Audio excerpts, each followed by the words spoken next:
bahas bersama segala problema hanya ada di Markobu.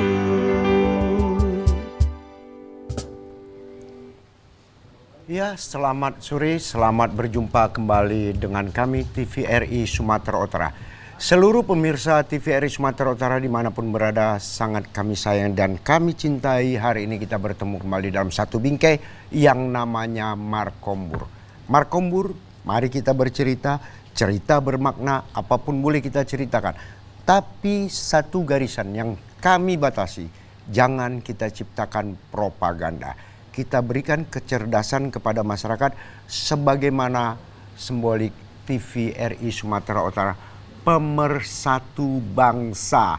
Hari ini hadir kita bersama dalam satu tema, pentingnya menjaga kesehatan mental. Iya, kadang-kadang banyak hal-hal yang saat ini menjadi galau kita, sehingga cara kita berpikir, cara kita menghadapi sesuatu tanpa lagi ada logika adalah emosional yang lebih tinggi daripada kelogikaan atas kepentingan khalayak ramai. Tentu satu luar biasa kalau kata orang jauh berjalan ke padang sedimpuan, jangan ditangkap seekor burung gelatik. Saya tidak sendirian, tapi didampingi oleh beberapa orang perempuan. Udah itu puan-puan pula. Satu lagi nih orangnya sudahlah pandai berbicara, elok, cantik lagi. Siapa dia? Tidak lain tidak bukan rekan saya, adik saya yang setia mendampingi saya, Gina Febriona. Ketawa lagi, ketawa. Saya senang loh kalau misalnya diperkenalkan dengan pantun ini. Oh iya. Bang Munir. Saya nanti kasih pantun tapi berhubungan dengan acara kita ya. Betul. Kalau pantun untuk abang nanti saya buat lagi. Boleh, Memang setiap mau Markombur ada PR ya ada untuk PR, buat pantun ya. gitu ya. Oke, selamat sore pemirsa. Bagaimana kabar Anda hari ini? Semoga sehat dan juga semangat ya. Ketemu lagi bareng kita berdua. Betul. Saya Gina Febriona dan abang saya yang tetap awet muda tentunya. Amin. Ya. Iya, Bang iya, Munir iya. ya akan tentunya menemani Anda membahas cerita yang sangat penting sekali. Saya punya pantun. Ke rumah itu? nenek makan bubur. Malamnya makan kuini. Woi, Mak. Ketemu lagi di Markombur, kita akan bahas cerita masa kini. Iya. Boleh lah ya? Tentu kalau kuini katakan kuini. Iya. Jangan ambil batang di atas celana. Iya. Kalau sudah cerita masa kini, tentu pula cerita yang bermakna. Oh kan iya, gitu, betul itu dia. Iya benar sekali betul, Bang Munir. betul. Ya pemirsa, dewasa ini kita semakin sadar betapa krusialnya kesehatan mental dalam kehidupan sehari-hari. Kepedulian serta kesadaran akan hal ini tentu berdampak positif bagi kita tentunya, berdampak untuk kehidupan baik untuk individu maupun masyarakat. Kita akan bahas tentang pentingnya menjaga kesehatan mental karena Bang Munir ini sedang sedang hype sekali apalagi di sosial media. Betul. Apalagi untuk generasi Gen Z nih. Iya. Sedikit-sedikit mental health. Aduh, mental health gue nih harus dijaga. Biasa gitu kalau anak gaul ya. Itu kalau anak-anak zaman no. Zaman now. Kalau anak-anak zaman lo, bapak-bapak sekarang, mak-mak sekarang, gara-gara beras naik galau dia. Iya, betul. Nah, ini kacau nih, banyak hal yang Nah, kita akan bahas tuntas bersama dengan kedua narasumber yang expert tentunya di bidangnya. Betul. Kita boleh perkenalkan Bang Munir? Tapi sebelum kita perkenalkan kepada pemirsa di rumah yang ingin beserta kami untuk dalam satu dialog interaktif, juga kami buka phone interaktif ke 0811 6100386. Sekali lagi ke 0811 6100386. Silakan, kami tunggu ya. Apapun itu, bagaimanapun itu. Mana tuh ada kegalauan, silakan tanya. Tentu masalahnya akan terpecahkan. Hadir bersama kita adalah insan-insan yang luar biasa. Insan-insan yang mengerti tentang apa yang dimaksud dengan mentalitas atau mental seseorang. Yaitu yang pertama, Abang Da atau Bapak Johannes P. Siregar. Ini luar biasa. Pimpinan IPWL Pusat Rehabilitasi Korban Narkotika. Mari Indonesia Bersinar. Tak ubah kata pantun juga lah katanya. Gelati si burung gelati, jangan batang lalu ditarik. Kalau sudah Pak Johannes pakai baju batik, tak kalah gantengnya dengan Arapik. Hei, ini luar biasa. Alhamdulillah. Sore ya. Kemudian hadir bersama kita yaitu pakar psikologi Ibu Monica Bruginting. Terpaksa saya bilang Bruginting, nggak boleh saya bilang apa. Ini merupakan sarjana psikologi, magister psikologi dan juga CHA. Ini CHA ini luar biasa. Ini adalah psikolog juga ya. Jadi ini suatu hal yang biasanya kalau dibilang orang dalam pantun, bertih si batang bertih. Ya. Jangan ambil batang dibelah-belah, katanya. Kalau sudah ibu kita rangkaian dirangkum dengan baju putih, insya Allah tak kalah menarik dengan Ike Nurjana. Wah. Ya, luar biasa dia harus Untuk nggak disuruh nyanyi ya? Hah? Hari Oh ini nggak disuruh jangan, nyanyi jangan, ya? jangan, Iya. jangan. Disuruh jawab pertanyaan Iya, saja. nanti marah yang di sebelah, kan gitu kan kita. Silakan, Gina, apa kira-kira yang mau Ini kita sebenarnya banyak kupas pertanyaan ini? ini. Iya. Mungkin pemirsa juga banyak pertanyaan, nanti boleh telepon juga Boleh, ya. boleh. Mungkin saya awali dari sebelah saya ini Ibu Monika. Ibu Monika sehat ya?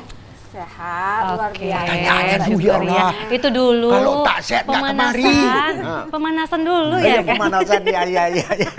Baik, pemirsa ini sebenarnya kita juga ingin bertanya sebenarnya permasalahan apa sih Ibu Monika yang sering terjadi sekarang di masyarakat terkait dengan kesehatan mental? Betul.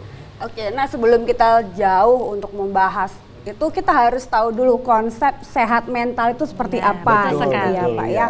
Supaya kita tahu nanti kita berbicara tentang kenapa dan bagaimana nanti untuk bisa mencapai yang namanya sehat mental. Betul. Nah, kalau yang dikatakan sebagai sehat mental, sehat secara mental artinya kita sedang memiliki kemampuan untuk berpikir secara sehat, merasakan secara sehat, dan berperilaku secara sehat.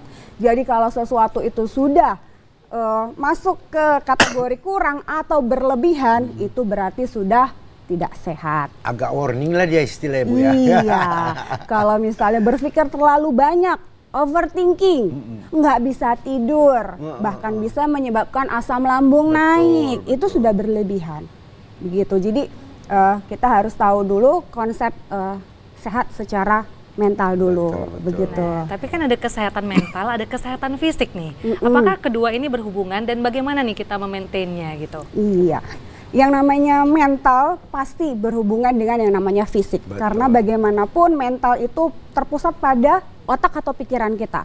Otak itu sendiri adalah bagian dari fisik. Betul. Jadi ketika fisik yang terganggu, maka proses berpikir kita juga akan ikut terganggu. Ketika proses berpikir kita terganggu, maka fisik juga akan ikut terganggu. Jadi itu adalah seperti siklus yang tidak akan pernah terputus. Jadi kalau sehat fisik dibarengi dengan sehat secara pikiran atau mental. Tapi ketika mental kita mengalami kondisi yang tidak sehat, maka akan mempengaruhi juga ke fisik kita. Ini luar biasa. Karena yang paling rawan nih akhir-akhir bulan. Ini biasanya psikis terganggu, mental pun terganggu. Karena kenapa debt collector udah mulai datang. Benar. Terganggu dia. Biasanya sakit kanker tuh yang sering Iya, ya, iya, atau iya, kering iya, gitu iya, ya. iya. Alhamdulillah. Jadi berhubungan ya antara kesehatan mental dan kesehatan fisik ini ya. Pasti. Benar-benar. Tapi kalau saya ke Pak Johannes nih, Pak Johannes. Baik, Kak Nina. Pak Johannes kan pasti banyak bertemu dengan tentunya masyarakat yang sudah kalau kita bilang terganggu ya Bang Munir ya, kesehatan mental. Agak bermasalah yang gitu. perlu Agak bermasalah. bukan istilah yang perlu kita bantu dalam menyelesaikan permasalahannya. Iya. Itu dia. Tapi ngomongin angka dulu deh, gimana? Apakah Presentasinya sekarang ya? presentasinya makin banyak yang direhab gitu ya? Atau bagaimana Pak? Baik, terima kasih Kak Gina, Bang Munir. Iya, mari. Kalau kita lihat fenomena hari ini ya bahwa pecandu narkoba itu meningkat ya. Apalagi dengan hari ini Sumatera Utara menjadi peringkat pertama Betul. di Indonesia. Serius Pak? Iya benar. Pecandu narkoba di Sumatera Utara itu kurang lebih 1 juta pecandu, dan kalau kita melihat angka di Kota Medan itu 400 sampai 500 ribu orang. Jadi fenomena yang sekarang ini ada di panti-panti rehab, khususnya di tempat kami di IPWL Mari Indonesia Bersinar, bahwa setiap minggu itu ada saja masyarakat yang melaporkan diri yang ingin membawa anaknya, keluarganya untuk direhabilitasi di tempat kami. Jadi fenomena ini kita melihat bahwa sebenarnya setiap minggu bahkan setiap hari pecandu itu meningkat. Apalagi Kota Medan hari ini yang kita lihat bahwa kriminalitas itu meningkat, begal, kejahatan yang lain ya. Bahkan hari ini kita ikuti berita tukang parkir pun kalau di tes urinnya urinnya positif narkoba. Jadi semua lapisan masyarakat hari ini sudah dipengaruhi dengan zat narkoba di masyarakat secara umum gitu Kak Gina. Jadi angkanya meningkat. Ini satu fenomena yang perlu menjadi perhatian khusus kepada kita bersama. Iya. Terutama kepada masyarakat Sumatera Utara kami ingatkan ya. Yang jelas suka tidak suka, senang tidak senang. Angka yang kita terima tadi ini satu problem bagi kita bersama. Bukan bagi pemerintah, bukan bagi BNN-nya, tapi bagi kita bersama masyarakat Sumatera Utara. Artinya dari diri kita, dari rumah tangga kita, pantaulah anak kita untuk dapat agar anak kita dan keluarga kita tidak terkontaminasi kepada narkoba. Itu baru narkoba. Ingat, itu baru narkoba, belum hal yang lain. Artinya banyak hal tidak sekedar narkoba aja untuk rehabilitasi, tapi hal-hal lain perlu juga direhabilitasi selama mentalitas kita sudah terganggu dan bisa mengganggu kenyamanan masyarakat. Kan begitu ya? Saya mau tanya juga kepada Pak Johannes ini, Pak. Pak Johannes, Baik, Bang. sebagaimana peraturan yang berlaku, ini kewajiban bagi pemerintah untuk melakukan bagi pemakai narkoba harus direhabilitasi. Itu garis bawahnya narkoba. Iya. Tapi bagaimana dengan hal-hal lain yang artinya yang perlu direhabilitasi non narkoba, apa bisa direhabilitasi di tempat Bapak? Iya. Nah, ini Di dia Undang-Undang perlu juga kita ketahui. 35/2009 Iya, betul. tentang narkotika sebenarnya bahwa masyarakat itu wajib melaporkan diri Betul. kepada institusi pemerintah terkait ataupun kepada lembaga BWL. betul. Di tempat kami itu selain pecandu narkoba bisa juga anak-anak yang memang kecanduan gadget, ya kecanduan misalkan pornografi Iya. dan juga kecanduan-kecanduan yang lainnya. Kita menerima karena itu sebenarnya dua sisi mata uang yang saling terkait, ya. Pecandu dia juga bisa nanti dengan kecanduan gadget, Iya. judi online, pornografi dan lain sebagainya. Tempat kita bisa, Bang.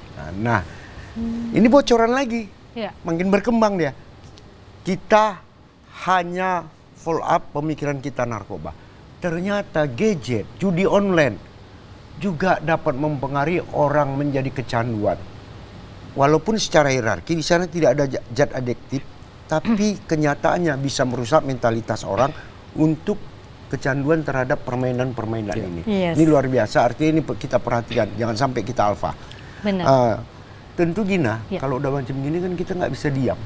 Mhm. Mari sama-sama yuk, masyarakat Sumatera Utara kita saling bahu-membahu untuk saling mengawasi keluarga kita. Benar. Dari keluarga kita bisa mengamankan jiran tetangga kita. Itu yang paling penting.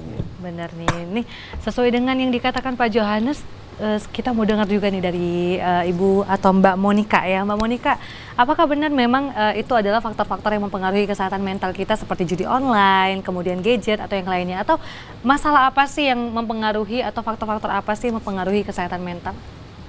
Iya, seperti judi itu sebenarnya adalah pencetus. Ya, mungkin itu adalah salah satu bentuk pelarian ketika orang merasa stres awalnya.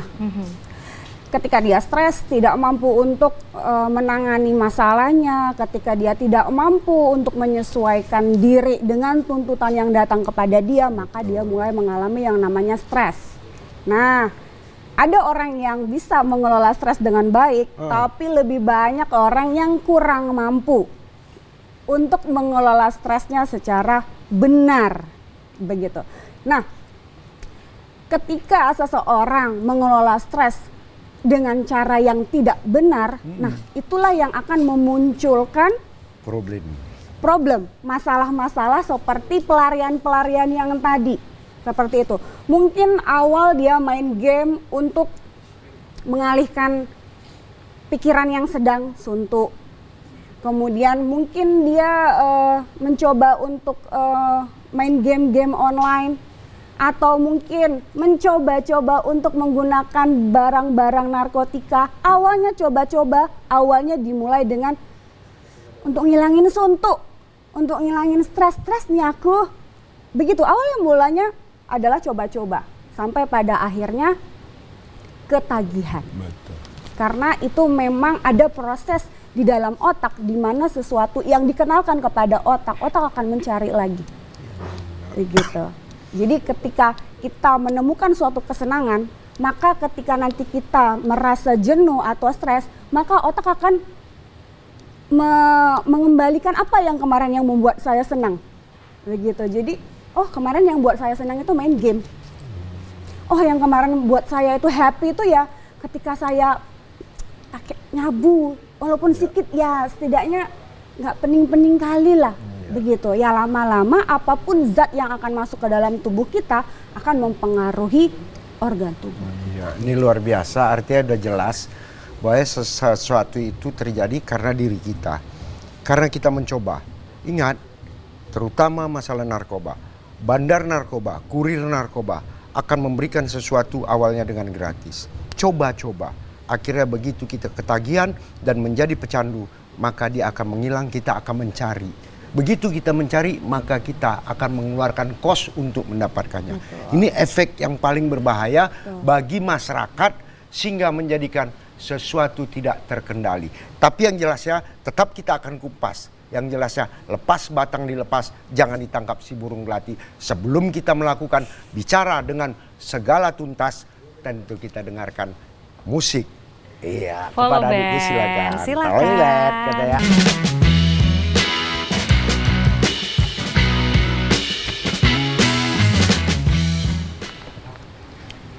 Tetap bersama kami, kita dalam Markombur. Tema kita tetap yaitu pentingnya menjaga kesehatan mental. Pemirsa TVRI Sumatera Utara, yang jelasnya mari sama-sama ya, kita berdialog. Sekali lagi kami buka dialog interaktif dalam phone interaktif ke 0811 6100 386. Tetap saya bersama rekan saya, yaitu Gina Febriona. Yes, luar biasa. Dan pemirsa kita masih membahas tentang pentingnya menjaga kesehatan mental. Betul. Nih. Tadi kita sudah membahas sekilas sedikit tentang faktor-faktornya, terus juga apa permasalahannya yang terjadi di masyarakat ya. Terus jenis-jenis gangguan mental yang sering dialami masyarakat itu seperti apa nih, Betul. Bu Monica? Iya, kalau ngomongin kesehatan mental, kita nggak usah terlalu membahas yang berat-beratnya dulu. Tuh, yang ringan-ringan aja. Yang ringan-ringan saja dulu pun belum tentu kita bisa selesaikan dengan Iya, baik. betul. Ya. Nah, biasanya yang paling banyak yang mengganggu kesehatan mental di masyarakat itu adalah pertama adalah stres. Baik itu stres kerja, stres sebagai ibu rumah tangga, stres studi dan lain sebagainya. Itu sebenarnya kita sedang mengalami yang namanya gangguan kesehatan mental. Nah, stres kemudian kalau tidak ditanggulangi dengan baik, maka stres itu akan meningkat menjadi yang namanya tingkat frustasi. Wah, ini sudah lebih berat. Karena kenapa? Ketika kita sudah merasa frustasi itu kita merasa sudah tidak berdaya untuk bisa menyelesaikan masalah. Nah, di situ kalau kita sudah menyadari, segera selesaikan masalah. Kalau perlu tidak mampu menyelesaikan masalah, cari profesional tertentu yang bisa menyelesaikan masalah kita. Artinya masalah itu jangan pernah diendapkan. Karena kenapa? Kita akan terus nanti mengalami yang namanya akumulasi, Pak. Betul. Jadi nanti kalau satu stres belum selesai, ketemu stres yang baru, belum selesai, datang lagi yang baru, sampai pada akhirnya kita mencapai yang namanya anti klimaks, di mana kita sudah tidak mampu dan tidak berdaya lagi mau menyelesaikan yang dari mana. Begitu sudah tidak mampu, sudahlah kita sudah mulai mencari yang namanya pelarian-pelarian yang tadi. Saya paham ini maksud Bu Monica. Kalau kerennya sekarang anak-anak, jangan malu untuk curhat. Betul, betul. Cari konseling. Kalau istilahnya konseling ya. Iya. Tapi kita biar ngerti masyarakat, jangan malu untuk curhat. Curhat aja, itu melepaskan unek-unek kita. Betul. Ya, cuman carilah orang yang tepat untuk kita curhat. Jangan pula kita curhat, kan bocor kemana-mana, bersirah juga, nggak bagus kan gitu. Jangan curhat ke media sosial juga. Jangan, nanti jadi bahan. Iya, dan jadi makin frustasi gitu ya. Berarti tadi seperti yang Ibu Monica sampaikan gitu ya, berarti kalau misalnya mental health ini tidak diatasi gitu ya, akan berdampak buruk dan mencari pelarian gitu ya. Betul. Salah satunya adalah itu tadi yang kita bahas, narkoba gitu ya. Makanya angka di Sumatera Utara ini juga jadi nomor 1 Nomor satu. di Indonesia ya. Selain tempat pelarian, takut Iya. awak tak dapat lagi tempat pelarian. Jadi cakap sendiri, ODGJ jadi. Ini Oh rawannya iya, ya kan. oh iya juga ya Bang Gangguan Munir jiwa. ya. Jadinya lebih bahaya lagi. Bukan lebih bahaya, kacau balau Kacau dah balau. kalau kita bilang. Iya. Nah Itulah ini. dia, memang demikian ya. Artinya ya kita namanya hidup ini nggak mungkin tidak luput daripada masalah. Tidak mungkin tidak luput daripada problem. Tapi kan ada jalan keluar untuk kita selesaikan. Apakah dari kawan ke kawan untuk curhat, arti yang positif, atau kita mengambil tenaga spesialis, konseling, bisa. Ya kalaupun payah-payah kali datang aja sama Ibu Monica, biar supaya konseling, jadi berikan. Betul, Amannya betul. itu, nggak usah ragu-ragu ya Bu ya. Betul, Pak, Awak buka datang. sedikit, bukan Iya. promosi Bu. Nah, ini juga bisa untuk pemirsa juga bisa langsung bertanya nih, mumpung Bu Iya. Monica sama Pak Johannes masih ada di sini, boleh telepon kita melalui line interaktif di 0811 Sebenarnya biasanya tahu, 6100 pertanyaan Iya. banyak. Banyak Selain ya. kita buka nomor telepon aktif kita tadi interaktif kita ke 0811 6100386. Cuman masyarakat kadang-kadang malu bertanya. Oh iya juga. Ada keluarganya misalnya terkontak terhadap katakanlah berdasarkan nggak usah asesmen ya. Kita sendiri pun bisa melihat apakah keluarga kita itu pengguna atau tidak. Jangan ditutup-tutupi. Undang-undang melarang itu.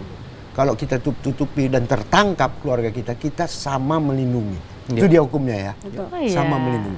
Pasal tersendiri untuk kita ada. Jadi silakan aja datang menyerahkan diri, mengaku bahwa saya udah pengguna sekali.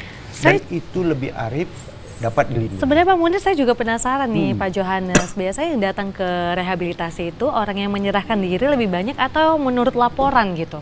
Seperti apa? Kalau di tempat kami itu biasanya adalah orang tua atau keluarga yang langsung Secara mengantarkan. Dalam arti sebagai sukarela. Ada juga sebagian yang memang jadi rujukan dari instansi terkait, apakah itu dari pihak kepolisian ataupun dari Badan Narkotika Nasional untuk kita lakukan rehabilitasi sesuai dengan hasil asesmen yang sudah dilakukan mereka. Terus seperti apa penanganan yang dilakukan Bapak di sana supaya mereka juga terhindar, maksudnya melupakan itulah narkoba itu? Di tempat kita itu pecandu narkoba itu kita menjadi tujuan kita, goal kita itu adalah bagaimana mereka bisa berfungsi sosial kembali. Yang tadinya ya bahwa kecanduan mereka itu narkoba, ketika mereka diantar di tempat kita menjadi tugas bagi kita sebagai penyelenggara rehabilitasi untuk mereka bisa pulih. Nah, di tempat kita itu ada yang namanya terapi community, TC. Jadi program TC dan terapi religi yang kita combine untuk memulihkan keadaan mereka dari kecanduan supaya mereka bisa berfungsi sosial kembali. Demikian Kak Gina. Nah inilah, jadi itu kan tadi begitu kan gitu. Kita mau tahu juga apa ketentuan di situ sehingga kita bisa melakukan rehabilitasi di tempat itu gitu. Apakah dikenakan biaya atau apa? Tapi jangan sebutkan angka-angkanya, ya kan? Iya. Nah, artinya ada biayanya misalnya atau syaratnya ini apa itu syaratnya Pak? Ini perlu kita Syarat ketahui. menjadi pasien kita yang pasti dia adalah pecandu narkoba, Betul. bukan bandar narkoba. Betul, iya. Bandar narkoba Itu masuk pasal di tersendiri. penjara, Iya. tapi pecandu narkoba dia ada di dalam panti rehabilitasi Itu IPW Mari perbedaannya Indonesia ya. Bersinar. Jadi itu perbedaannya terkait dengan pembiayaannya. Setidaknya dalam panti itu kan klien kita itu kan mereka butuh makan, Betul. mereka butuh untuk kebutuhan sabun, Iya. kebutuhan untuk sampo, kebutuhan untuk religi, kebutuhan vitamin, Betul. buah dan lain sebagainya. Jadi kebutuhan itu yang kita nanti biasanya kita sharingkan kepada keluarga klien kita, kemampuan mereka berapa. Kalau memang ini keluarga yang mampu, nanti keluarga yang tidak mampu kita peringan pembiayaannya. Jadi subsidi silang. Jadi pembiayanya subsidi silang. Sedangnya masyarakat yang mampu dan tidak mampu punya hak yang sama untuk mereka bisa pulih kembali, keluarga mereka berfungsi sosial kembali. Demikian Kak Gina. Ini luar biasa. Saya dapat lagi bocoran. Ya Bang. Begitu seseorang udah direhab dan dinyatakan zero, apakah dia punya hak untuk pendidikan dalam bentuk pendidikan pelatihan, katakanlah sebagai konselor? Nah, ini mau kita tahu juga. Karena kabarnya ada itu bisa diberdayakan oleh BNN sebagai konselor. Nah, dihonorkan nanti jadi konselor. Ini gimana nih Bang? Nah, Di tempat kita juga ada namanya sekolah konselor. Jadi ini klien dia. kita yang sudah selesai program, nah nanti mereka sekolah konselor selama 3 bulan. Iya. Jadi kita latih mereka sebagai tenaga profesional yang bisa melakukan pekerjaan sebagai konselor, misalkan asesmen, Betul. konseling, Iya. dan tindakan-tindakan yang lain. Jadi sesudah kita latih mereka 3 bulan, dan di tempat kita itu bahwa klien-klien kita yang dulu mereka tadinya kita bilang masyarakat sudah menjadi merisaukan, mereka rehab, lalu mereka ikut sekolah konselor, sekarang udah bisa menjadi staf di tempat kita. Jadi itu kebahagiaan bagi kita sebagai penyelenggara rehabilitasi, dan itu juga kebahagiaan bagi keluarga mereka. Betul. Ketika mereka bisa menjadi bagian dari kami untuk bisa membantu orang-orang yang memang kecanduan di luar, mereka bisa menjadi tenaga profesional. Demikian, Bang. Jadi pemirsa dan masyarakat pencinta TVRI Sumatera Utara, ya jangan ragu kalau ada keluarganya terkontaminasi terhadap narkotika, silakan kita lakukan rehabilitasi secara sukarela. Begitu nanti setelah zero, jangan ragu lagi. Silakan lanjutkan itu untuk dia bisa menjadi bermanfaat dalam dunia rehabilitasi, khususnya menjadi konselor. Apakah di lembaga BNN atau di lembaga lain yang membutuhkannya, atau juga di lembaga tempat dia waktu melakukan rehabilitasi membutuhkan tenaga itu. Tapi janji bagi yang sudah direhab janganlah melakukan lagi. Kalau melakukan lagi namanya tak rehab, itu namanya bentan cari masalah. Ya kan, kita buka kartu aja ya kan. Iya, benar. Karena Anda tetap dibuat surat pernyataan kalau nggak salah ya Bang Iya. ya. Nah, itu dia. Iya, berarti tentunya penanganan Betul. terus dilakukan, solusi juga banyak diberikan untuk yang Iya. telah menjadi pecandu narkoba, dan diharapkan juga bisa melakukan kegiatan sosial seperti semula kala gitu ya. Tapi dengan tingginya angka yang terus meningkat di tahun 2024 ini Pak Johannes, kira-kira kenapa seperti itu kira-kira ya Bapak, ya menurut Bapak alasannya apa, dan apakah yang masuk ke rehabilitasi adalah orang yang sama? Kan tadi kalau kata Bang Munir katakan jangan sampai kita terulang kembali ya. Apakah orang yang sama atau orang yang baru juga? Seperti apa Pak? Ya sebenarnya pecandu narkoba ini kan tidak pernah dikatakan sembuh tapi pulih. Betul, Ya, Oke. pulih itu artinya bahwa Iya. suatu waktu dia bisa ada faktor trigger, bisa pemicu kembali untuk dia bisa relapse atau jatuh kembali Oh, oke. sebenarnya.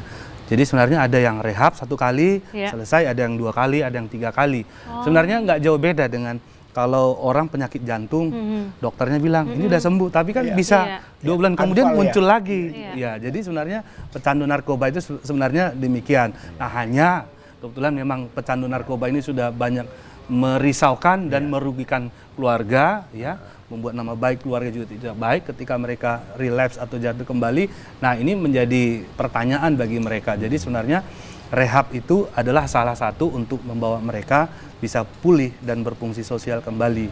Nah, demikian. Kalau begitu kita harus tanya sama Bu Monika nih, pencegahannya seperti apa Nah. supaya mereka tidak terjerat narkoba. Ya, tapi sebelum dijawab oleh Bu Monika, yang jelasnya kalau duduk di para-para jangan tebang batang mentimun. Udah banyak kita berbicara. Elok kita istirahat Oke. dulu, dengarkan musik sambil minum. Nah, Siap. ini dia yang paling pentingnya Oke, kan. kita akan break dulu sejenak ya Silakan, pemirsa. adikku. Silakan follow band.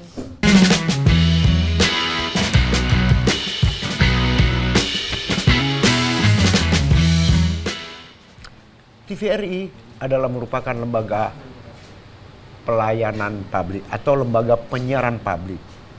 Image yang paling sederhana adalah lembaga pemersatu bangsa. Jadi pemirsa TVRI Sumatera Utara yang kami sayangi dan kami cintai, kami tetap setia bersama pemirsa TVRI dimanapun berada. Tetap pada hari ini dalam tajuk dan bingkai Markombur, tema kita adalah pentingnya menjaga kesehatan mental. Sekali lagi tidak bosan-bosan kami nyatakan, silakan kita berdialog, berinteraktif ke 0811 6100 386. Sekali lagi ke 0811 6100 386. Banyak hal yang mau ditanya. Tadi Gina ada mau nanya bagaimana cara Pencegahannya ya. pencegahannya, Pencegahan iya. untuk kita tidak terjerat yang namanya narkoba, dan juga menjaga kesehatan mental. Mungkin Betul, sebelum ke betul. penanganan kesehatan mental, pencegahan itu dulu ya, Ibu Monika, silakan. Iya, oke. Mbak Gina, Pak Munir, Iya, dan iya, mungkin teman-teman yang ada di rumah yang harus kita garis bawahi bahwa yang paling mempengaruhi kesehatan mental kita itu adalah lingkungan. Jadi ketika lingkungan kita itu tidak sehat, maka akan mempengaruhi kesehatan mental kita juga. Jadi apa yang harus kita lakukan adalah preventif. Artinya kita bukan lari dari lingkungan, Betul. tapi minimal kita menghindari lingkungan-lingkungan yang kata Gen Z sekarang lingkungan toksik. Jadi kalau misalnya saya nggak mungkin keluar dari kerjaan saya itu penting karena itu adalah pendapatan saya. Tapi Bu, toksiknya bukan main, teman-temannya toksik, bosnya Yes. toksik. Jadi saya harus apa? Nah, ketika kamu harus berhadapan dengan lingkungan toksik, artinya kamu harus berani untuk mengatakan bahwa pada dirimu, saya harus bisa menghindari hal-hal yang mengganggu kesehatan mental saya. Kalau misalnya pun bos saya adalah toksik, nggak mungkin sekali saya suruh, kamu diem dong, kamu tuh toksik. Atau lingkungan teman-teman kita menyendiri sendiri supaya nggak kena toksik, bukan seperti itu.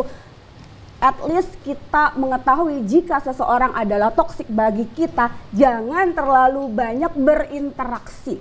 Kalaupun bos kita adalah toksik, jalankan saja yang memang menjadi kewajiban dan tugas kita. Tidak usah terlalu banyak untuk berinteraksi, sama dengan ketika kita bersama lingkungan teman-teman. Betul. Kalau misalnya tetangga kita toksik, ya udah kita nggak usah terlalu banyak berinteraksi, sekedar say hi, pagi Bu, udah nggak usah terlalu banyak lagi kita untuk berinteraksi basa-basi begitu.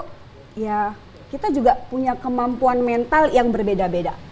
Ada orang memiliki kemampuan mental yang tough, tangguh, ada Betul. yang gampang sekali Terpengaruh. terpengaruh, Ya, drop. down. Jadi memang kembali kita harus tahu dulu bagaimana, kita harus mengenal dulu bagaimana karakter dan kepribadian kita. Iya. Kalau memang kita adalah tipikal karakter dan kepribadian kita adalah tipikal yang gampang down, gampang terpengaruhi, harus antisipasi diri.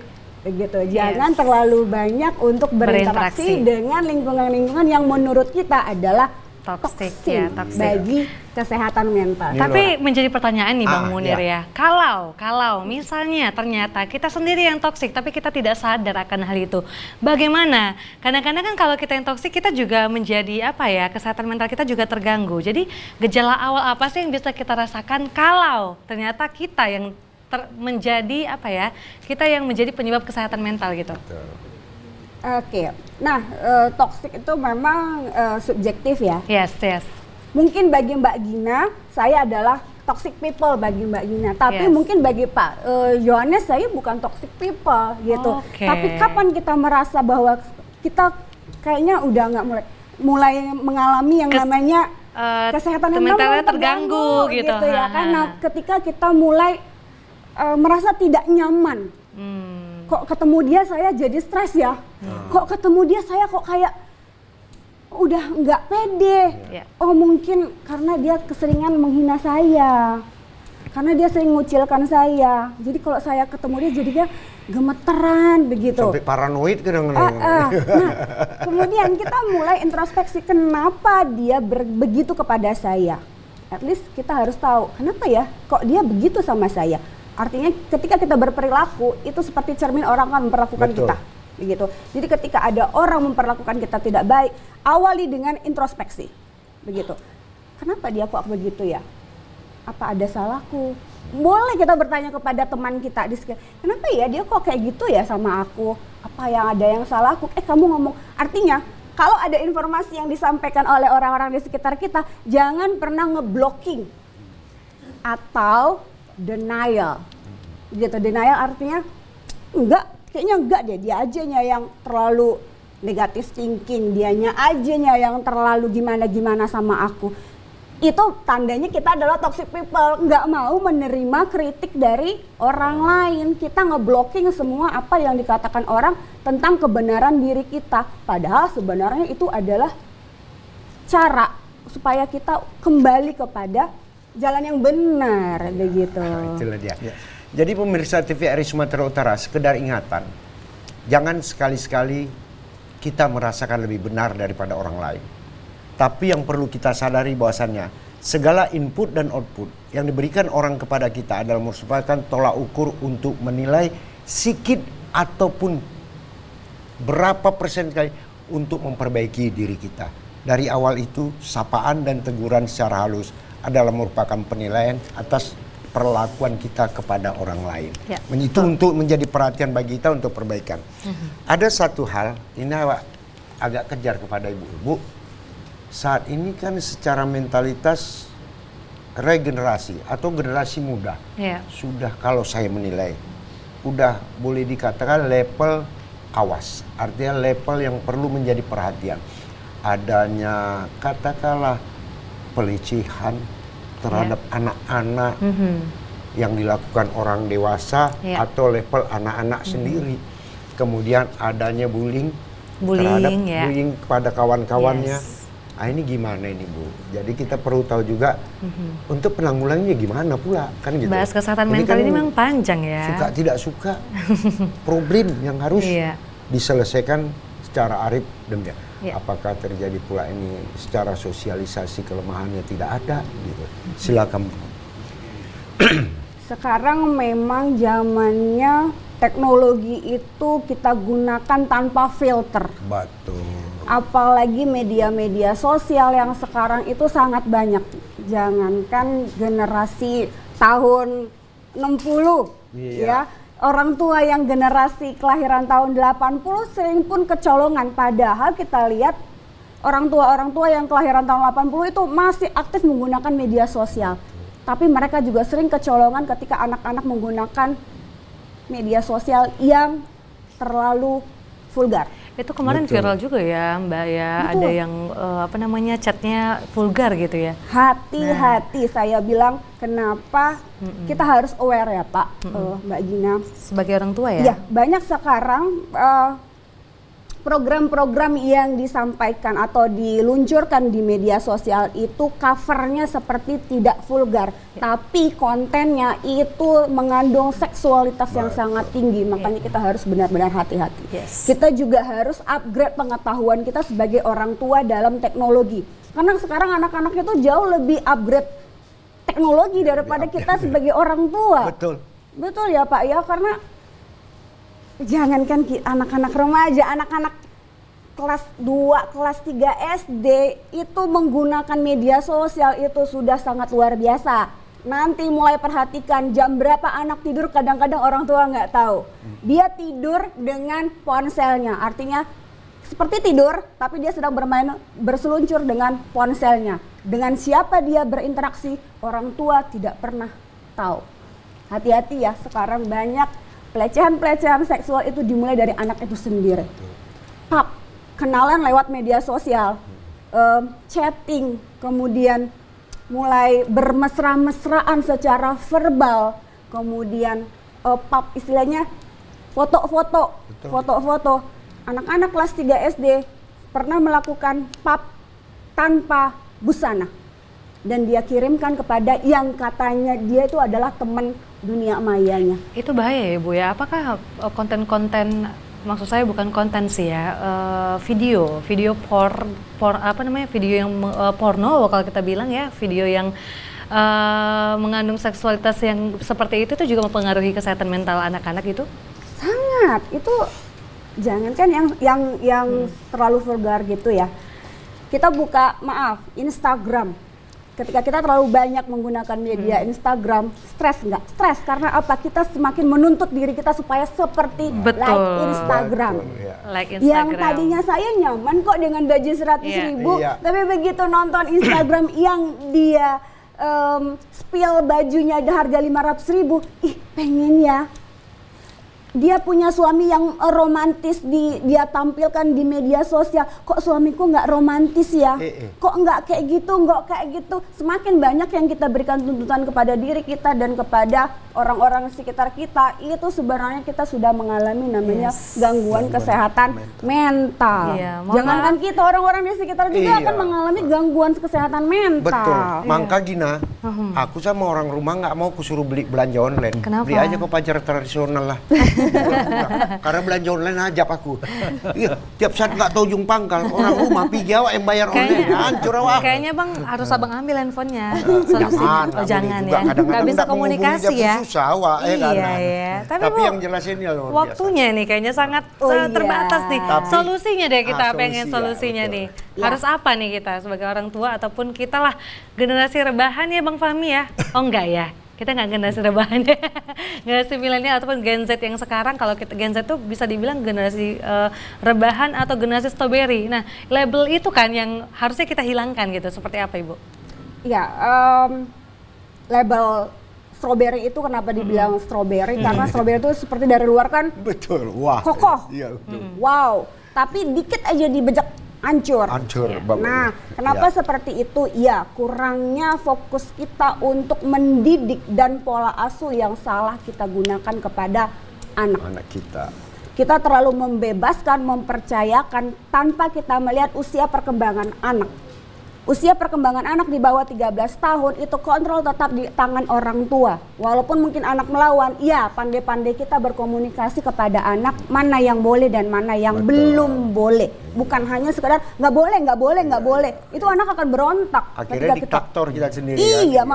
mama nggak boleh gitu. Mama jangan. Nah, kita sendiri juga.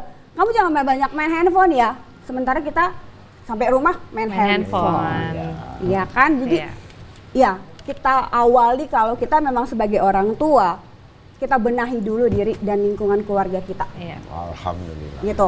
Jangan kita mau merubah dunia kalau diri kita aja nggak bisa Tak kita be- rubah. iya, betul, Nah, betul, terutama betul. untuk ngerem pakai handphone atau gadget.